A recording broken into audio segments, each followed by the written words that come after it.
donji e pith mar rech e seche ma jopith mag rech bende yuago nengo mamalo mar pith rech kod midhiero mamoko. Wayudane mathoth kwa kuom George Juma. Kuom higni mathoth oganda e kaunti ma Migori osebedo mana ka oketo geno margi e rech mawuok e nam Lolwe.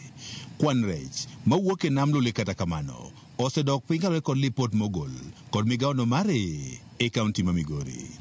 Dok piny mar kwan rech e nam Lolwe osetudi kod midhiero mathoth ma oting'o kilo maricho ma itiyo godo. Mae osemiyo pith mar rech ema sani odong' kaka geno mar medo kwan mag rech e kaunti ma Migori. When we started, we realized that the materials we were using were not up to date. They were easily broken by very heavy waves. So we adopted the new technology after consulting. Apisa maduong' e migawo mare e kaunti ma Migori George Ochela wacho ni pod nitiere oganda mathoth ma pok orwako pith mare kaka owinjore. Wamanung'iyo gi yie dhi e nam to duogi gimoro. Kinyise ni koro imiye kej modwa rito dweche 7. Iyudo ka masa moro pod thagogi. Mano wachiwo mokalo, higa mokalo nwachiwo cages 4. To nwachiwo cages ka ne onge mpango, ne wan gi winjruok kod in koro gidhi keto rech kendo gidhi pidhogi. Ma nwafwenyo ni gibede gi challenge, omiyo magi mwanyieo negi sani, watero negi gi rech. Chenro mar piny owacho mar pidho rech e higa mar 2010 e bwo chenrono ma ong'ere kaka Economic Stimulus Program mane oweyo ka kuonde kar chumbo duto e Kenya mangima moro ka moro ne okuny degni mag pidho rech maromo 200 ne ombemore piny. Jopith mag rech ne omi chiemb rech kaachiel kod nyithi rech e bwo chenroni. Piny owacho mar kaunti ma Migori osebedo ka keto maino e pith mar rech ka penjo maduong' en ni to bende onyago olemo to ang'o ma itimo mopogore ka ipimo kod chenro machal kod mae mar piny owacho mane otim e higa mar 2010 mane omembore piny. Japur maini ne yuagore ka rech ne kethore cha. Kanyo koro wadwa yaoro nikech gini iluongo ni smart kiosk.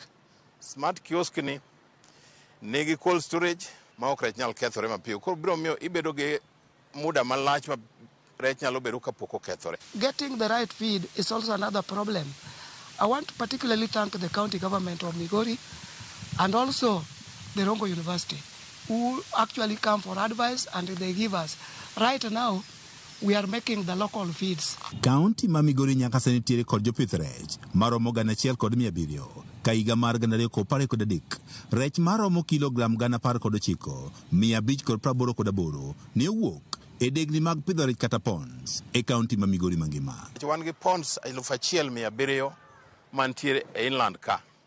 Mwase support mawadhi nyime kendo through program maro miluongo ni Aquaculture Business Development. Onge mag kuonde kano rech mondo koro kik gikethre. Nengo mamalo mag chiemb rech kaachiel kod nyithind rech osebedo moko kuom gigo ma osebedo ka thiro pith mar rech e kaunti ma Migori. Good number of fish die because of the stress of traveling. Banda mar rech e dho wath no Masori mane oger kod piny owacho kod omenda maromo $140 osekelo gero ne jolupo kaachiel kod jopith mar rech.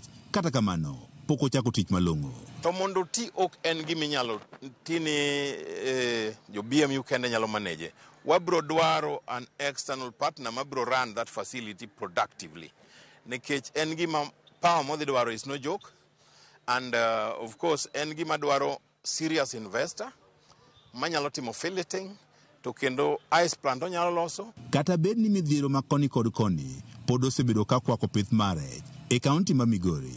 Kwan mag jopith rech e kaunti ni osebedo ka medore, ka bende kata rech mawuok e degni mipidho rech kaachiel kod unga mag rech e kaunti ma Migori koro osemedore. George Juma, Ramogi TV, Migori.